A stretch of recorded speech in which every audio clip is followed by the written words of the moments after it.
I still think, irrespective of the outcome of the next 9 games, I think the Red Sox have 2 more against the Angels, have a series of 3 against the White Sox, and I believe a series of 3 against the Mets before the All-Star break. That's 8 games left. Red Sox are currently 10 games out of 500, 38 and 48. Best case scenario, you win all 8 games, right? Leaves you with a record of 46 and 48. That won't happen. What I think will happen is the Red Sox will probably go 5 and 3, maybe 6 and 2. So let's take the latter, 6 and 2. Red Sox 44 and 50, 6 games under 500, which, considering where they were, is not the end of the world. However, their schedule, when you look at it tentatively, in August, also the remainder of July, and September, is mediocre to difficult. I think there are some teams that they will definitely sweep and beat, and I think the Yankees are part of that, sort of those teams. But the majority of them difficult. Milwaukee Brewers, Los Angeles Dodgers, I think maybe even the Phillies again. I might be mistaken. So I think the Red Sox should still very much be sellers at the trade deadline. Because you look at this team, and this team still has valuable players. Yes, they've locked down a bunch of players for the future. We get all of that. But the players I think that they can count on selling. Jarren Duran, perhaps get some value for him. Contreras, even though his heart bleeds Boston, I understand that. Aroldis Chapman, before his ERA turns to 3 and he has a catastrophic year. Sonny Gray.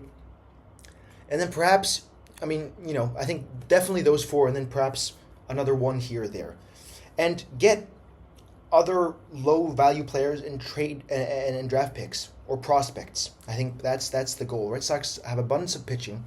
The pitching is not the worry. Starting pitching has been decent, and quality starting pitching is always ensured a Red Sox, or guaranteed, in most cases, a Red Sox win. So I think you have to look at it from, you need offensive output, you need batters, you need power. And I think the last time I think Contreras has 18 or 19 homers right now for the Red Sox. The last time a Boston Red Sox player in the lineup had that amount of homers or more before the All-Star game was David Ortiz and JD Ramirez. And that stretches back, 2018, 2019, and 2012, 13, when Ortiz was still very much in his prime and a legitimate threat for the MVP. So that is the current state of affairs. The management has already done so much wrong. It can't get that much worse from here. The Red Sox were on track for their worst record in my lifetime, and that's saying something, considering how bad they've done, in the last 2 or 3 years. And it's unfortunate to see. I think that you have to look at it from a perspective of longevity. And yes, I think, Sam Kennedy, Greg Breslow, they have to walk, and they have to understand themselves that they've tried, but they failed miserably. And I think there's only seldom trades and acquisitions that they got right. And so, yeah, we'll try, and I think the message to the Red Sox has to be, go all guns blazing.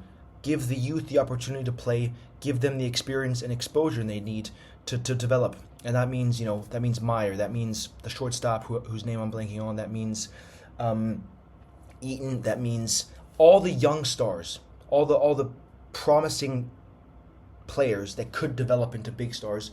Have them playing. Anthony, I wouldn't risk. Crochet, I wouldn't risk, just because the season's over. Give them the necessary rehabilitation. Give them the necessary time to get back to full health so that they can help the Red Sox next season and not be injury prone. I think that's also a big fundamental thing that we need to be clear on. And just if I'm the interim manager of the Red Sox, I'm saying you can't get much worse here. Just play your best. Play with some swag. Play with some style. Play with some energy, and play like you want to play the game and win the game. And I think that's the only message you can give to this Red Sox team at the moment. And as for the other players, you look at Ceddanne Rafaela, Wiley Abreu, you look at Caleb Durbin, you look at Masataka Yoshida. These are players that are good, but they need help. And alone, as we've seen, they're not going to do any significant damage. So that would be my message for the Red Sox, and very much emphasis is still on trading, selling, even if they were to, best case scenario, win 7 or 8 out of 8 games. Let's see.